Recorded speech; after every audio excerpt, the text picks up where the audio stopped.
সাপের মাথায় কি মনিয়ে থাকে? সাপ কি বিনের শব্দ শুনলে নাচে?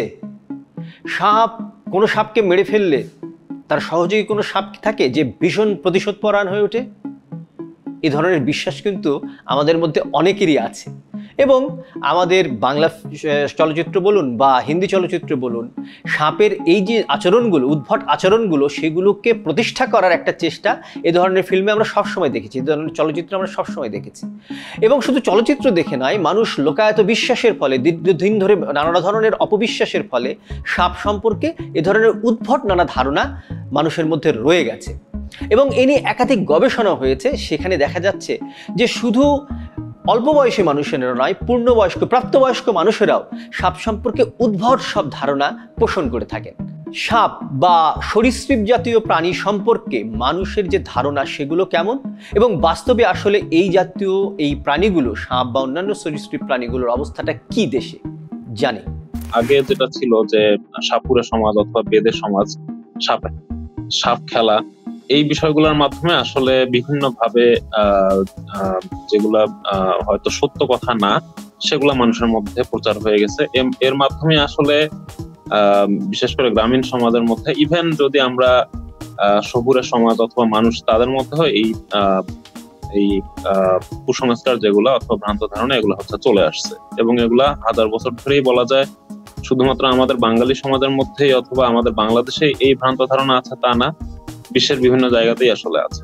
বাংলাদেশে 94 প্রজাতির সাপ আছে, তার মধ্যে 3/4 সাপই কিন্তু নির্বিষ। এবং এই সব সাপ যে বিষ থাকে না, বা সব সাপের কামড়ে যে মানুষের মৃত্যু হয় না, এই ধারণাটিও মানুষের মধ্যে নেই, যে কারণে সাপের সাথে একটি বৈরী সম্পর্ক বা শত্রুতার সম্পর্ক যুগ যুগ ধরে বাংলাদেশের মানুষের মধ্যে রয়ে গেছে। দুটো গবেষণা হয়েছে, ঢাকা বিশ্ববিদ্যালয়ের প্রাণীবিদ্যা বিভাগের শিক্ষক তাঁরাই করেছেন এই গবেষণা। সেই গবেষণাগুলোতে উঠে এসছে যে সাপ নিয়ে মানুষের কি ধরনের উদ্ভট ধারণা রয়ে গেছে। আমরা সেই গবেষণার ফলাফল সম্পর্কে জানব।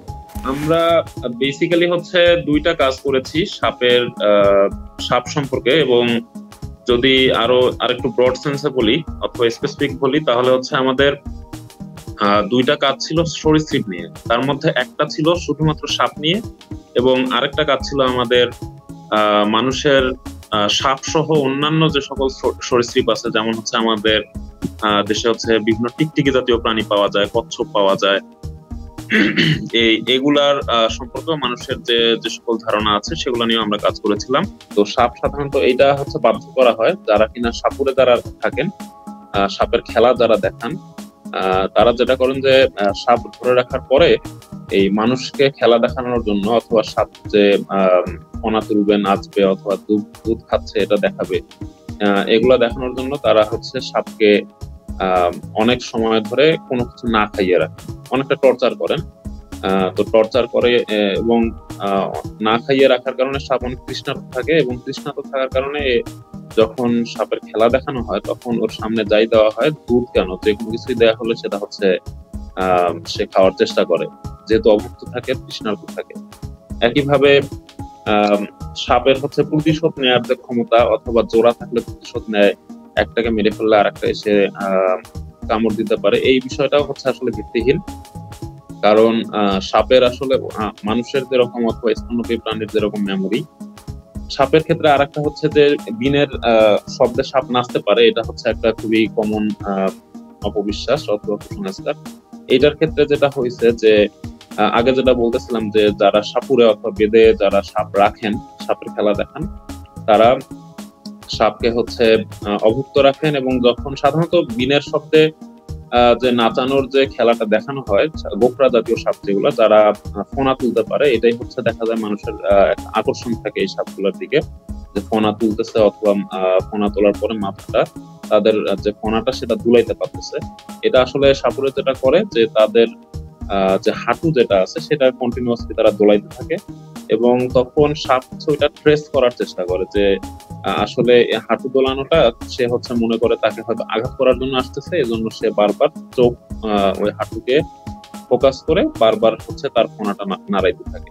সাপের মনির বিষয়টা যেটা হয়েছে যে সাপ হচ্ছে মানুষ বিশ্বাস করেন যে যেমন হচ্ছে আমরা বাংলা সিনেমার মধ্যে অথবা বিভিন্ন ভৌতিক কাহিনী যেগুলো হচ্ছে বিভিন্ন চ্যানেলের মধ্যে দেখানো হয়, ইভেন ইন্ডিয়ান চ্যানেল গুলোর মধ্যেও দেখায় যে হচ্ছে নাগরাজ, তারপর হচ্ছে নাগনাগিনী, কালনাগিনী, এই বিষয়গুলো আসলে, এবং সাপের মাথার মধ্যে মণি দেখানো হয়, এগুলো আসলে সত্যি বলতে এগুলো কিছুই নাই।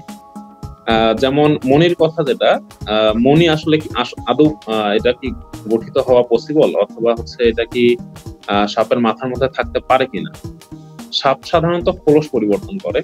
তো সাপ যখন খোলস পরিবর্তন করে, তখন যদি তার পূর্ণাঙ্গ ভাবে এই খোলসটা মাথা থেকেই এটা হচ্ছে পরিবর্তনটা শুরু হয় মাথা থেকে, তো সামহাও যদি তার যে খোলসের কোনো আইস কোনো কিছু মাথার মধ্যে আটকায় যায়, এবং কেউ এই বিশ্বাসটা হয়তো এইভাবে আসতে পারে যে হচ্ছে কেউ হয়তো এই খোলসটাকেই হয়তো রোদের আলোতে খুব চকচকে দেখে ফেলছে, অথবা হচ্ছে রাতে যখন চাঁদ যখন ওঠে, চাঁদের হয়তো রূপালী আলোতে সে এই খোলসের যে টুকরা সেটা হয়তো মাথায় আটকায় ছিল, সেটা হয়তো সে কোনো একজন মানুষ হয়তো দেখে ফেলতে পারে, হয়তো প্রতিফলনটা হচ্ছে আলোর, এবং এটাকে হয়তো সাপের মণি মনে করতে পারে। এটা একটা হাইপোথেসিস যে এইভাবে হয়তো মানুষের মধ্যে বিশ্বাসটা আসতে পারে, কিন্তু আসলে সাপের মণি বলতে কিছুই নাই।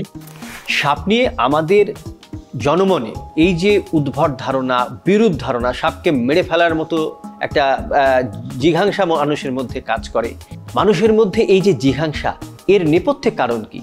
কথা বলেছিলাম জাহাঙ্গীরনগর বিশ্ববিদ্যালয়ের প্রাণীবিদ্যা বিভাগের অধ্যাপক কবিরুল বাশারের সঙ্গে।